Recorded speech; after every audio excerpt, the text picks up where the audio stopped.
This is the only hour that ever was or ever will be. This is the most important hour in your entire life. For during this hour, you will decide your future and thus our collective futures. You're listening to the Hour of the Time. I'm William Cooper. And I'm Carolyn Nelson. Last night, ladies and gentlemen, and as I was telling you about the 375 H&H Magnum rifle that we are going to be talking about on Monday, I think I failed to mention that it must have a Mauser action. The Mauser action is the only one strong enough to withstand the modifications that we're going to do to the round that you're going to be firing through this weapon. So I wanted to straighten that out right off the bat tonight. It's got to have a Mauser action. 375 H&H Magnum with a Mauser action should have the longest best barrel that you can purchase. And stay tuned for Monday night, and we'll tell you exactly what to do with it. Don't go away.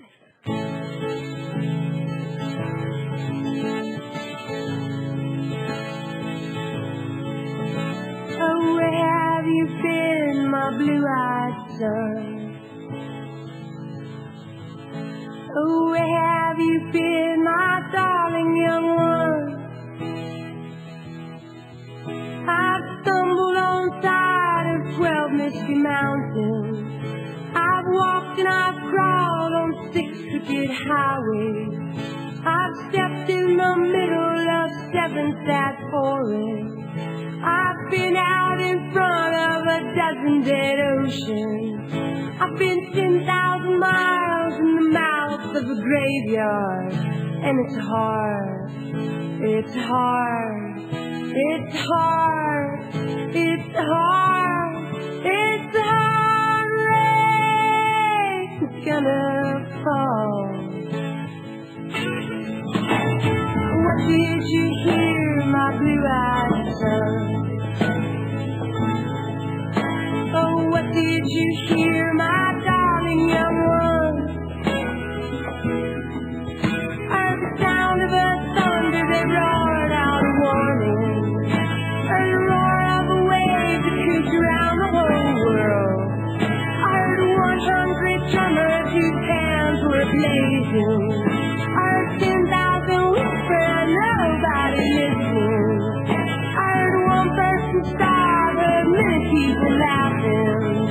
I heard the soul of a poet who died in the gutter.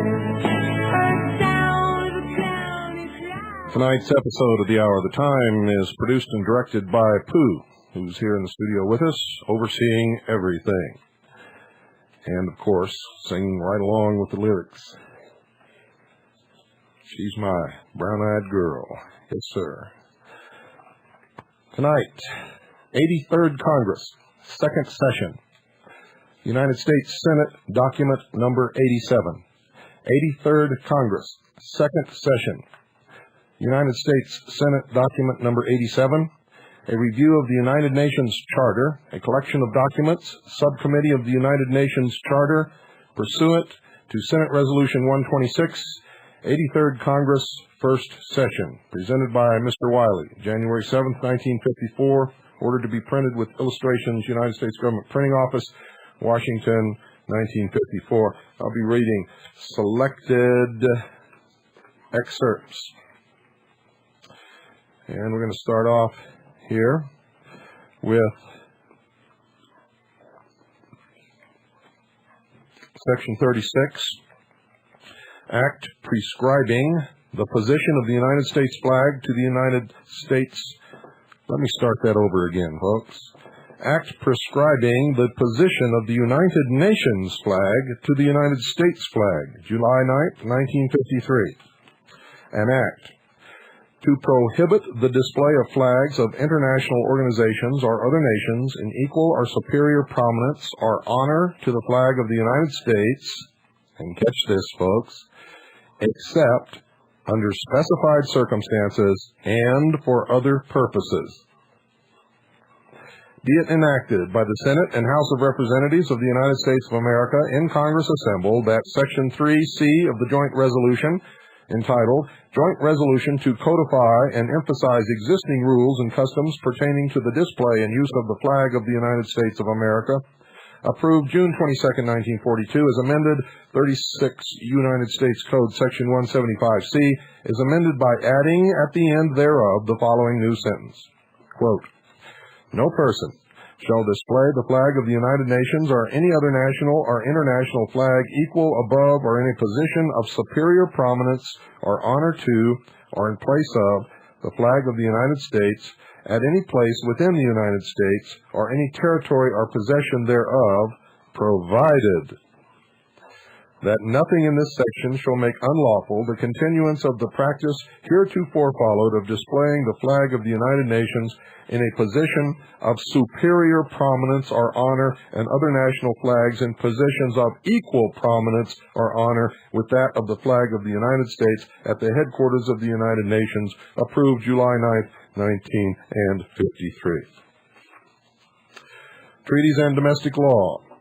View of the four sponsoring... I want to make a point on that, folks, that the United Nations flag is flown at the United Nations headquarters above the flag of the United States, and it is United States soil. Treaties and domestic law. View of the four sponsoring governments. Abstract of statement by Honorable John Foster Dulles, United States Delegation on Domestic Jurisdiction, Clause of the Charter, San Francisco Conference, 1945. In his exposition of the intent of Article 8, Mr. Dulles emphasized that the four-power amendment dealt with domestic jurisdiction as a basic principle, and not has been the case in the original Dumbarton Oaks proposals and in Article 15 of the Covenant of the League of Nations, as a technical and legalistic formula designed to deal with the settlement of disputes by the Security Council.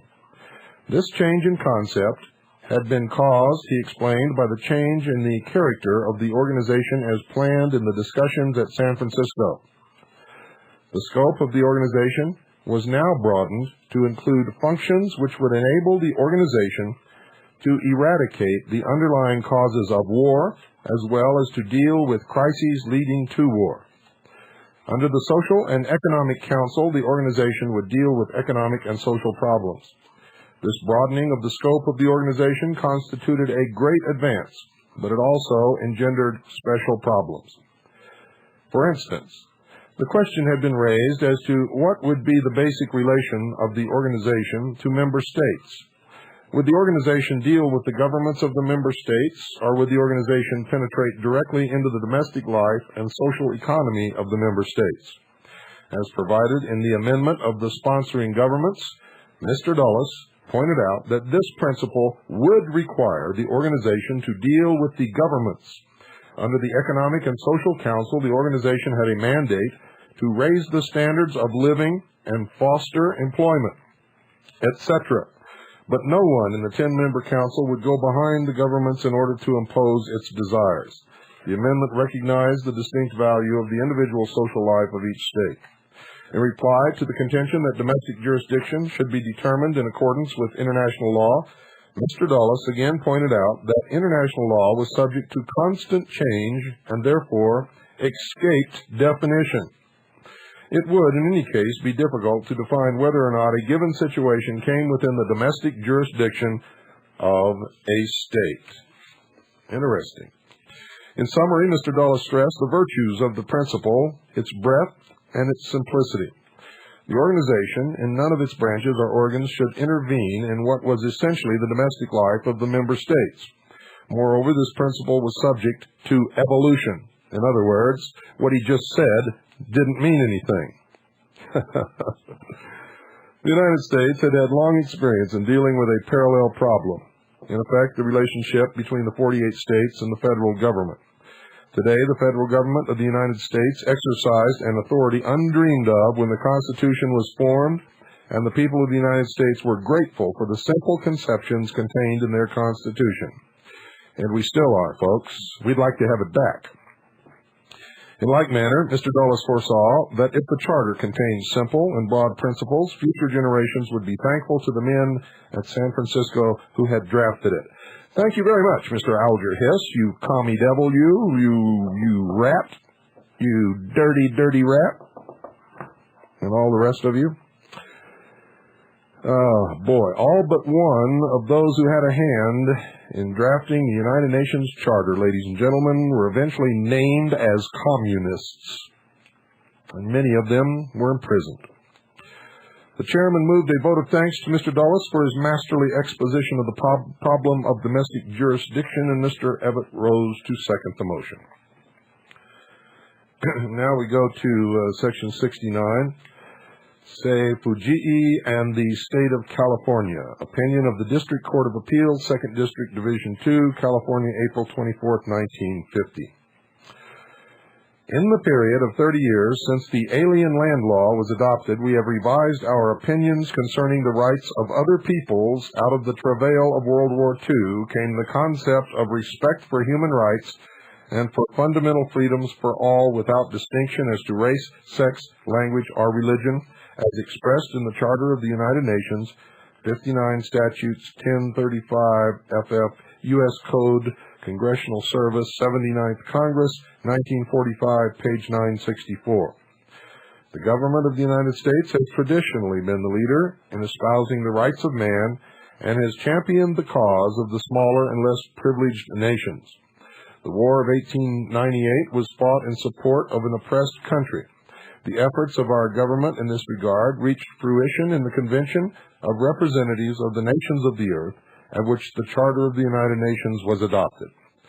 It was promptly ratified by the Senate of the United States, thereby proclaiming allegiance to its principles and providing precedent and example for other countries. The United States has consistently regarded its treaties with other nations as inviolate. The Charter has become, quote, the supreme law of the land, and the judges in every state shall be bound thereby, anything in the Constitution or laws of any state to the contrary notwithstanding, unquote. Now, for all you sheeple out there who don't understand what I just read, I'm going to read it again, and all you bleeding liberals out there who claim allegiance to the Constitution but support this treason, you better listen very closely. You cannot have two masters. The Charter has become, quote, the supreme law of the land, and the judges in every state shall be bound thereby, anything in the Constitution or laws of any state to the contrary notwithstanding, unquote.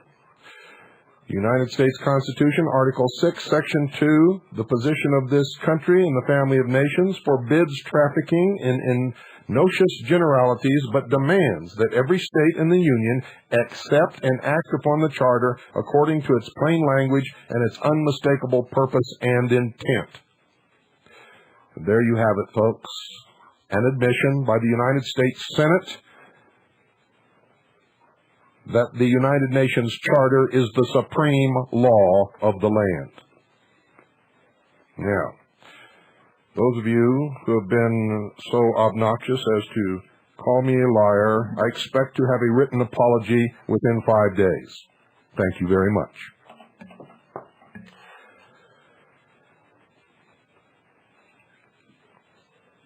Since the Charter is now the supreme law of the land, it becomes necessary to examine its provisions and guarantees and to interpret it in the light in which it was adopted by the participating nations.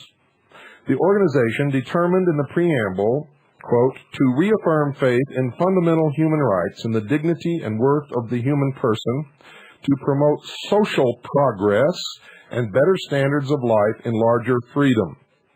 There is no larger freedom, ladies and gentlemen, than what we have possessed in this country. What they are talking about is democratic socialism. In other words, what the Nazis had in Germany in World War II. Social progress and better standards of life in larger freedom. Once you understand the socialist code words, it begins to make better sense to you. Remember, socialism and socialists suck.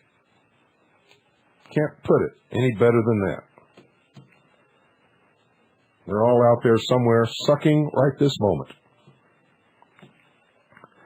Among the purposes and principles found in Article 1 of Chapter 1 are, quote, to develop friendly relations among nations based on respect for the principle of equal rights, to achieve international cooperation in promoting and encouraging respect for human rights and for fundamental freedoms for all without distinction as to race, sex, language, or religion, unquote. Now notice what they say, folks. Our forefathers said all men are created equal. Created equal. That means when they're born, they have the same opportunities as anyone else. What they do with their life, however, is quite a different story. In other words, when all of a generation reach the age of 20 years old, they are not equal. Some have demonstrated that they are superior, some remain average, and some become a burden upon everyone else and are, without a doubt, inferior. But socialists say this. Socialists, folks, say this. Listen carefully. To develop friendly relations among nations based on respect for the principle of equal rights, which means everyone is equal all the time. It just ain't so, ladies and gentlemen. Never has been and never will be. No one will ever have any respect for the person who makes welfare a career, who has children just for the sake of more money in their welfare check. No one will ever have any respect for a man who sits on the street corner claiming that there are no jobs when you can open any newspaper and find pages and pages of jobs available for those who would have them. For people who, when they need work, will not accept the work that may be available until they can find better work because, quote, it's beneath my dignity, unquote. If you're that kind of person, you have no dignity. You have no honor, no ethics.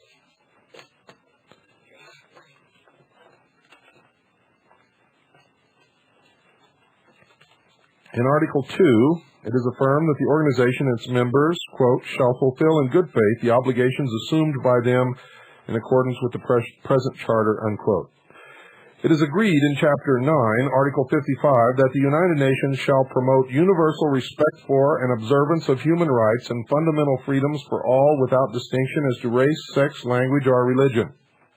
By Article 56, it is declared that all members pledge themselves to take joint and separate action in cooperation with the organization for the achievement of the purposes set forth in Article 55. In the address of the President of the United States to the Senate on July 2, 1945, urging the prompt ratification of the Charter by that body, he said, quote, it seeks to promote worldwide progress and better standards of living. It seeks to achieve universal respect for and observance of human rights and fundamental freedoms for all men and women without distinction as to race, language, or religion. It seeks to remove the economic and social causes of international conflict and unrest. It is the product of many hands and many influences. It comes from the reality of experience in a world where one generation has failed twice to keep the peace. The lessons of that experience have been written into the document, unquote. United States Code, Congressional Service, Supra, pages 961 through 962. They don't tell you that they're the ones who caused those wars in order to bring this about. And that is well documented also. On December 10th, 1948, the General Assembly of the United Nations passed and proclaimed and called upon all member countries to publicize, disseminate, and expound in schools and elsewhere a, quote, universal declaration of human rights, unquote. And you all thought it was something new, didn't you? None of this is new, folks. None of it. Affirming, among other things, that, quote, all human beings are born free and equal in dignity and rights. They should act toward one another in a spirit of brotherhood. I agree with that, folks, as long as it stops with being born free and equal in dignity and rights. Many people give up their freedom voluntarily, and no one beyond that point is equal in the truest sense with anyone else. Your station in life is determined by your production, your contributions to society, your ethics and your morals. Not just because you exist. Not just because you occupy space and suck in air and blow out air. That means only that you are here and nothing else.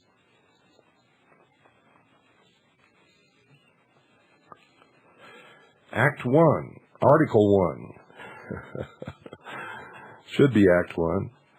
Article 1. Everyone is entitled to all the rights and freedoms set forth in this declaration without distinction of any kind, such as race, color, sex, language, religion, political or other opinion, national or social origin, property, birth, or other status.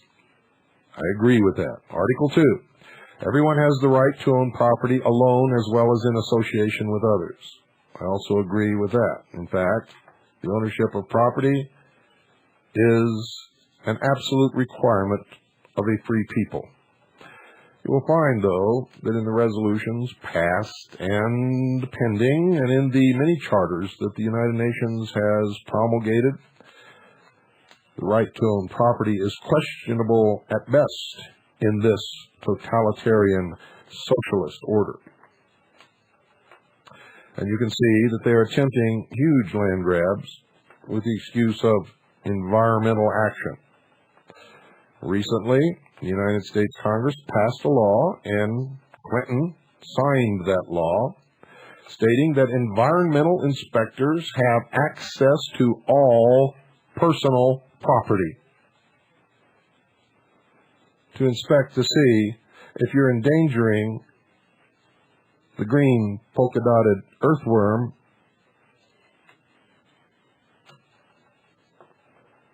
or some other such nonsense. So if they come to your door, you're forbidden by law to bar them entry. However, we all know it's unconstitutional, but as I've just demonstrated to you, the Constitution is not in force. The Constitution has been superseded by the United Nations Charter, by the Senate's own admission in this document. Article 17. This declaration implements and emphasizes the purpose and aims of the United Nations and its charter. Democracy provides a way of life that is helpful. However, its promises of human betterment are but vain expressions of hope unless ideals of justice and equity are put into practice among governments, and as well between government and citizen, and are held to be paramount. Now, what's wrong with this statement, folks, is we do not and have never lived in a democracy. This is a republic, and if you do not know the difference, you'd better find out now. All this talk of democracy is but a code word for the creeping, all-encompassing socialism that will engulf us, swallow us whole, digest us, and secrete us as waste material in the progress of the coming to power of the all-powerful state. People don't matter in socialist governments, only the state matters. And if you're a people, you better get concerned about that. Real quick. The integrity and vitality of the Charter and the confidence which it inspires would wane and eventually be brought to naught by failure to act according to its announced purposes. Its survival is contingent upon the degree of reverence shown for it by the contracting nations, their governmental subdivisions, and their citizens as well. This nation can be true to its pledge to the other signatories to the Charter only by cooperating in the purposes that are so plainly expressed in it and by removing every obstacle to the fulfillment of such purposes. A perusal of the Charter renders it manifest that restrictions contained in the Alien Land Law are in direct conflict with the plain terms of the Charter above quoted and with the purposes announced therein by its framers. It is incompatible with Article 17 of the Declaration of Human Rights, which proclaims the right of everyone to own property. We have shown that the expansion by the Congress of the classes of nationals eligible to citizenship has correspondingly shrunk the group ineligible under the provisions of the Alien Land Law to own or lease land in California until the latter now consists in reality of a very small number of Japanese. The other Asiatics who still remain on the proscribed list are so few that they need not be considered.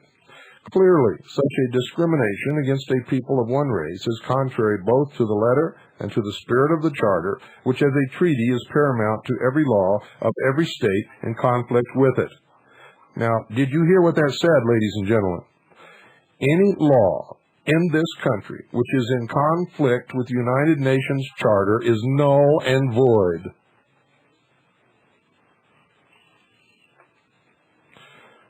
The Alien Land Law must therefore yield to the treaty as the superior authority. The restrictions of the statute based on eligibility to citizenship, but which ultimately and actually are referable to race or color, must be and are therefore declared untenable and unenforceable. Judgment reversed with directions to enter a decree in favor of plaintiff in accordance with the prayer of his complaint. Now, what they're saying there, folks, is if you're a nation trying to protect the interest of your citizens, and you have a law that forbids the ownership of land by citizens of foreign countries, they say that it is not really about citizenship, but about race or color. You see how they twist things? Now, if we were a sovereign nation, there would be nothing wrong with that law. But if we were, in fact, a vassal state of the United Nations, part of a larger order to which all citizens of the world belonged, then such a law could not exist. And in fact, doesn't. Simply because the ruling is that the United Nations Charter takes precedence over the Constitution of the United States, and all laws of the United States government and all laws of the several states. You see, ladies and gentlemen, they declared war against us long, long ago. They have been letting us believe that we have a Constitution and a Bill of Rights and that we are still the sovereign United States of America. It is a lie. We are, in fact, a subjugated people. We are, in fact, a peoples with an army of occupation which belongs to the United Nations, and you don't have to look for foreign troops to find it. It is called the United States Navy, the United States Army, the United States Air Force, the United States Coast Guard, and the United States Marines. And in the several states where you think you have National Guard belonging to the states, and where you think that the National Guard constitutes the militia, They are, in fact, an organization that can be federalized. And if they have accepted federal money for equipment, supplies, aircraft, arms, or ammunition, or uniforms, are already federalized, which makes them another military organization of the United Nations. Wake up, sheeple. And you'd better wake up really fast. You see, it's all been done long, long ago.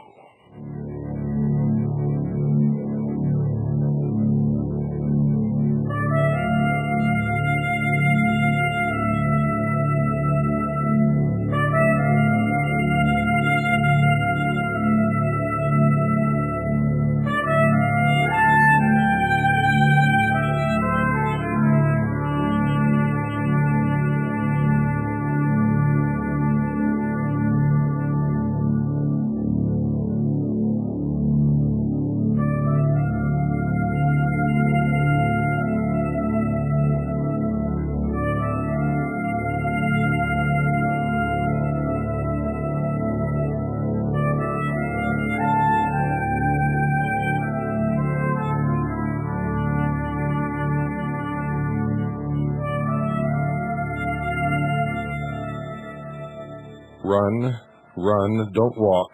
Run, don't walk to your nearest telephone. Across this nation, and it probably already is in your living room tonight. For as you've been listening to me read all these documents, there was always this nagging doubt in the back of your mind. And there was always this belief that, well, you know, he's reading from these documents, and I can go check it out in the library, but it just can't really be true. Well, it is true, ladies and gentlemen. The United States of America does not exist. The Constitution of the United States of America is not in force. There are no Bill of Rights. Now, for those of us who have been wondering, why is it that the Constitution has not been amended, but all across this country they have stripped us of our rights, protected by the Constitution and by the first 10 amendments, stripped our rights away? In case you don't know it, you cannot say whatever you want to in this nation anymore. In fact, if you say certain things in this nation, you can be arrested, you can be taken out of this country and tried in a United Nations court, and if found guilty of saying anything that hurt the feelings of any one person who is a member of a minority, you can be sentenced to death. Oh yes, read the Genocide Treaty. Read the Genocide Convention adopted by the United Nations. You have no more right to privacy under the 4th Article and Amendment to the Constitution. You have no right anymore to protection from the seizure of your property without just compensation. In fact, it happens every day across this country and has happened to many people today, this day as we speak. Posse Comitatus no longer applies, as you witnessed in Waco, Texas. There are no rights protected by any constitution or by any Bill of Rights left in this nation. I can go right down every single right that you thought you had, you do not have. Not long ago, they passed a law stating that confessions obtained by beatings can no longer be thrown out of court. Which means they can beat you until you say whatever they want you to say, and that confession will stand in court. Cannot be thrown out. Don't believe it? Go look it up, sheeple. Everything I'm telling you on this program is the truth, but I do not want you to believe what I am saying blindly. I want you to go check it. Listen to everyone, read everything, believe nothing. Now run, don't walk. to your nearest phone and call 1-800-289-2646. Never mind who it is, you'll find out when they answer. 1-800-289-2646. You need their services. You need to thank them for sponsoring this program. You need to buy a bag of everything that they've got, and you need to keep it where you can pick it up and run with it at the slightest notion. 1-800-289-2646. That's 1-800-289-2646. Do it now. Don't wait another moment.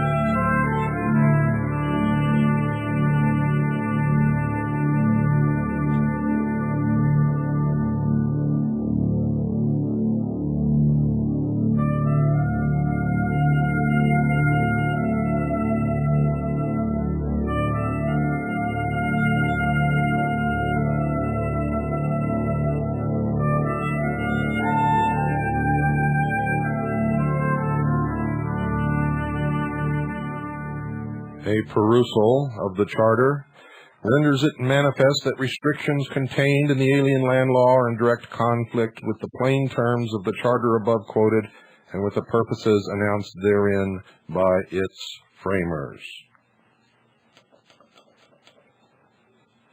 Skipping down, clearly such a discrimination against a people of one race is contrary both to the letter and to the spirit of the Charter, which as a treaty is paramount to every law of every state in conflict with it. Lest you doubt or lest you forgot where we left off, folks, it was with the admonition that the United Nations Charter is the supreme law of this land. The United Nations Charter, it is first contended that the land law has been invalidated and superseded by the provisions of the United Nations Charter pledging the member nations to promote the observance of human rights and fundamental freedoms without distinction as to race. Plaintiff relies on statements in the preamble and in the Articles 1, 55, and 56 of the Charter, 59 Statutes 1035. It is not disputed that the Charter is a treaty, and our federal Constitution provides that treaties made under the authority of the United States are part of the supreme law of the land, and that the judges in every state are bound thereby. United States Constitution, Article 6. A treaty, however, does not automatically supersede local laws which are inconsistent with it unless the treaty provisions are self-executing. In the words of Chief Justice Marshall, a treaty is to be regarded in courts of justice as equivalent to an act of the legislature whenever it operates of itself, without the aid of any legislative provision. But when the terms of the stipulation import a contract, when either of the parties engages to perform a particular act, the treaty addresses itself to the political, not the judicial department, and the legislature must execute the contract before it becomes a rule for the court. Foster versus Nielsen, 1829, 2, Petition 253, 314, 7, L.Ed. 415. In determining whether a treaty is self-executing, courts look to the intent of the signatory parties as manifested by the language of the instrument, and if the instrument is uncertain, recourse may be had to the circumstances surrounding its execution. Now, this was the argument for the plaintiff in this suit. And I skip down a little further to pertinent paragraphs. Although the member nations have obligated themselves to cooperate with the international organization in promoting respect for and observance of human rights, it is plain that it was contemplated that future legislative action by the several nations would be required to accomplish the declared objectives, and there is nothing to indicate that these provisions were intended to become rules of law for the courts of this country upon the ratification of the Charter. The language used in Article 55 and 56 is not the type customarily employed in treaties which have been held to be self-executing and to create rights and duties in individuals. For example, the treaty involved in Clark versus Allen, 331, United States, 503, 507 to 508, 67, Supreme Court, 1431, 1434, 91 L.Ed. 1633, relating to the rights of a national of one country to inherit real property located in another country, specifically provided that such national should be allowed a term of 3 years in which to sell the property and withdraw the proceeds, free from any discriminatory taxation. See also Hollenstein versus Lynham, 100 United States, 483, 488 to 490, 25 L.Ed. 628, and Nielsen versus Johnson, 279 U.S. 47, 50, 49, Supreme Court, 223, 73 L.Ed. 607. The provision, treated as being self-executing, was equally definite.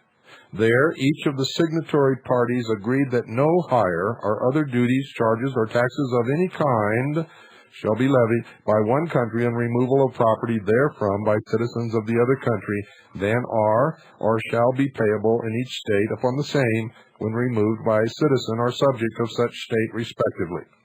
In other instances, treaty provisions were enforced without implementing legislation where they prescribed in detail the rules governing rights and obligations of individuals, or specifically provided that citizens of one nation shall have the same rights while in the other country as are enjoyed by that country's own citizens. Bacardi Corporation versus Dominic, 311, United States, 150, 158 through 159, 61 Supreme Court, 219, 224, 85 L.Ed. 98. Asakura versus City of Seattle, 265, United States, 332, 340, 44 Supreme Court, 515, 516, 68 L.Ed. 1041. C. Majorano versus Baltimore and Ohio Railroad Company, 213 United States, 268, 273 through 274, 29 Supreme Court, 424, 425 through 426, 53 L.Ed. 792. Chuhong versus United States, 112, U.S. 536, 541 through 542, 5 Supreme Court, 255, 257, 28 L.Ed. 770. It is significant to note that when the framers of the Charter intended to make certain provisions effective without the aid of implementing legislation, they employed language which is clear and definite and manifests that intention. For example, Article 104 provides, the organization shall enjoy in the territory of each of its members such legal capacity as may be necessary for the exercise of its functions and the fulfillment of its purposes. Article 105 provides, 1, the organization shall enjoy in the territory of each of its members such privileges and immunities as are necessary for the fulfillment of its purposes. 2. Representatives of the members of the United Nations and officials of the organization shall similarly enjoy such privileges and immunities as are necessary for the independent exercise of their functions in connection with the organization. And it goes on, and he presents a wonderful argument. A wonderful argument. And the result is that the judgment is reversed, ladies and gentlemen. However, the judgment has been and still is ignored by the executive and judicial branches of the United States government and by the states who receive monies from the federal government. Remember, the states are suborned simply because they accept benefits from the benefactor. Therefore, give up their sovereignty. Just as you give up your sovereignty when you accept benefits from the benefactor has the right under the law to call the tune to which you must dance. Whoa. And so, that is the end of that. I have here an article from the Los Angeles Times, dated March 31st, 1962. United States to propose end of national armies. United Nations force would keep global peace. That's just a headline. On the later show, I'm going to read the whole article. I don't have time right now. And then we're going to get into the Open Skies Treaty also in the later show. Maybe I do have time to read this newspaper article. United States to propose end of national armies. United Nations force would keep global peace. March 31st, 1962. Los Angeles Times. One of the world's greatest newspapers. Geneva, UPI. The United States will submit to the Geneva Disarmament Conference a plan calling for elimination of national armies within 9 years and their replacement by a United Nations force, reliable sources said Friday. The American plan is to be submitted to the 17-nation group to counter a Soviet draft treaty for general and complete disarmament within 4 years, introduced when the conference opened here 2 weeks ago. You see how they work together, ladies and gentlemen? And you thought the Cold War was real? Not on your life. The American plan is to be submitted to the 17-nation group to counter a Soviet draft treaty for general and complete disarmament within 4 years, introduced when the conference opened here 2 weeks ago. It was understood Secretary of State Rusk and William C. Foster, Director of the Arms Control and Disarmament Agency, were meeting in Washington with their advisors to put the finishing touches on the plans. Unique advantage. The West complained that their where am I? Their advisors put the finishing touches on the plan. The West complained that the Russian 4-year plan gives the Russians an undue military advantage in the early stages and does not include specific and detailed proposals for international controls to ensure each nation destroys its arms on schedule. The American plan was said to include these precautions as well as a United Nations peace force to maintain international law and order as national defenses are torn down. The Soviet plan omits any mention of a standing peace force. At Friday's session, the Soviet tried to commit the United States to total disarmament within 4 years. But American negotiator Arthur H. Dean told Soviet delegate Valerian Zorin, "You cannot build a house without a blueprint." Zorin suggested the conference start taking up the Russian plan point by point, and when Dean put the brakes on the proposal, Zorin warned that the conference might be heading into another impasse. A specific study was urged. Dean proposed instead that the 17-nation group set up subcommittees to consider such specific problems and how to end nuclear weapons production, how to destroy or reduce nuclear delivery vehicles, including ships, submarines, planes, and rockets, and how to verify such measures. These are not problems of language, but of substance, Dean said. Zorin rejected the subcommittee's suggestion, first made by Rusk, and said these problems cannot be solved separately. If we are going to have general and complete disarmament, they must all be dealt with at the same time and in stages. There's those stages again, folks.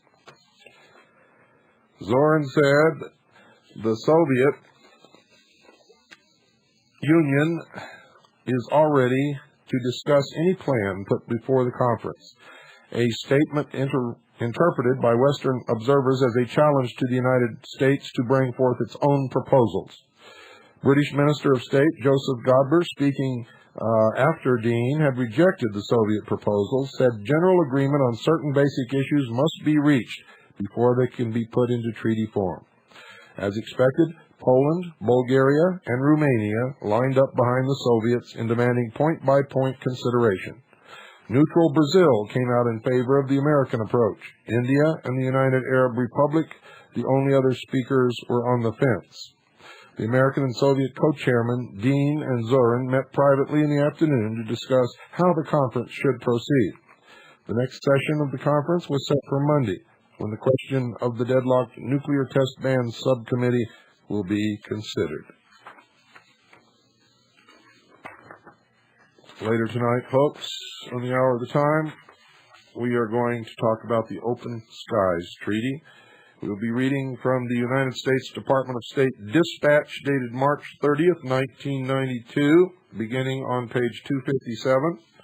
And we will also be Reading from the United States Department of State Dispatch, March 29th, 1993, Volume 4, Number 13.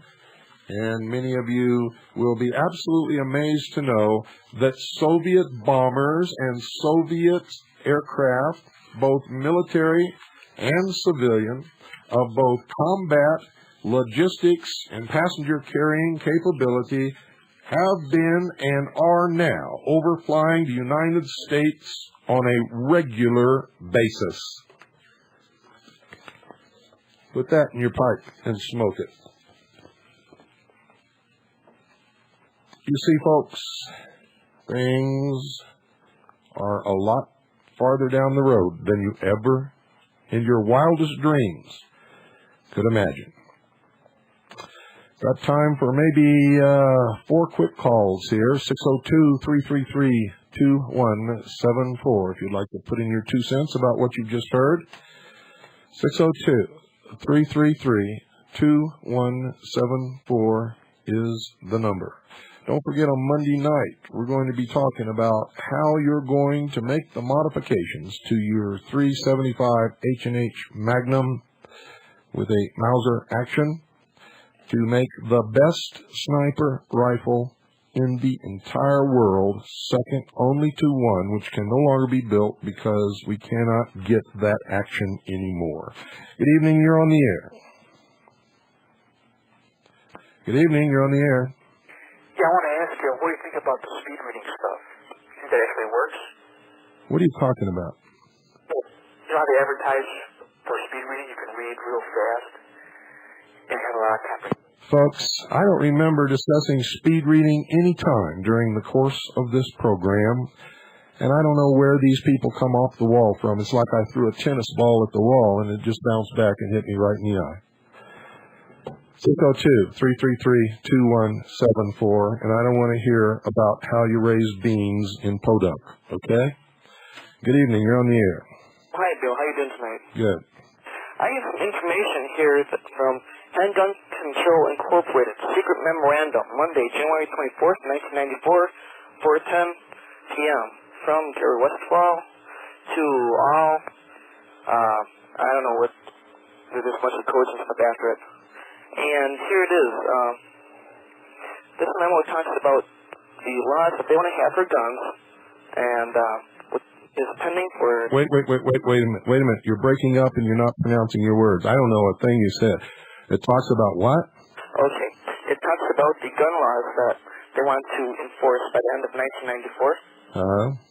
And they have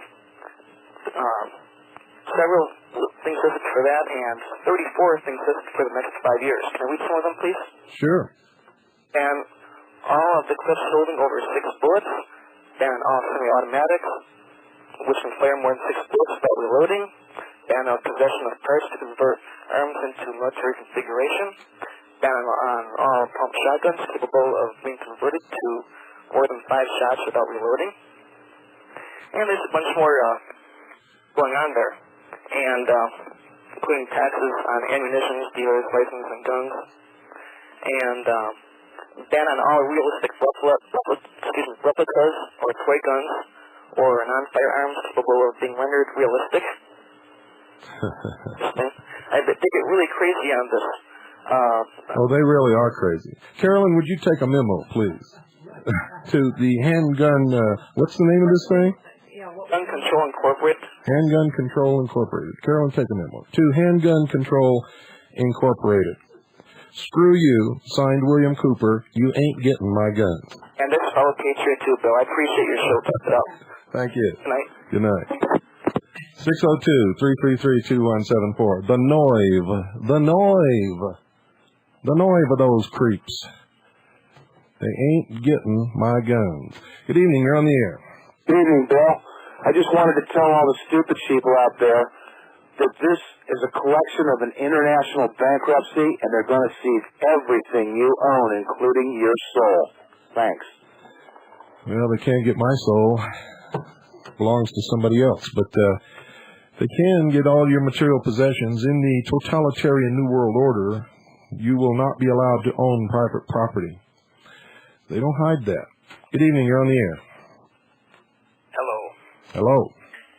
I've been listening to your program for the last several days. Good. It's outstanding. It's about time somebody spoke up. Unfortunately, you're not getting the national coverage that the media kiss asses get, but you're getting the select people.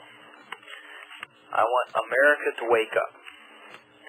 I've had the unfortunate experience of having to deal with these people who are out to steal our property, our firearms, and our lives. That's correct. That's exactly what they're out to do. And we'll thank you for your call. Got about time for one more, folks. 602-333-2174. If you want to put in your 2 cents worth. Good evening. You're on the air. Yeah, Bill. Related to your topic last night on that H.R. 6, that House bill in the school, talked to Congressman Hancock's office today, and the aide that answered said they're getting call after call on that, so maybe you got to some folks. Good. I hope we got to some folks. If you haven't yet made your calls, start making calls and call every day. In fact, call twice a day, write twice a day, telegram twice a day, and don't stop. And I had a conversation with Mel in person here earlier this week where he told me pertaining to the Federal Reserve that, in fact, it was not an entity of the United States government. That's correct. And I asked him, I said, well, can't we at least audit them and find out what they're doing? He said, well, yeah, they need to. We've had bills up, but he said, quite frankly, most of the congressmen and senators are scared of them. He said they've grown too big and too powerful to control. He said, in fact, they're out of control. That's right. Not only that, but they kill people. Right. That's okay. People have to stop being afraid of being killed. We all band together. Let's get them. Right. I agree. Listen, I'll let someone else get in there, but I thought I'd throw that in. Okay. Well, it's too late. Good night. Okay. Well, folks, that does it for another hour of the time. Don't forget to listen tonight at 9 Pacific, 10 Mountain, 11 Central, and midnight Eastern Standard Time for the hour of the time. Good night, and God bless you all.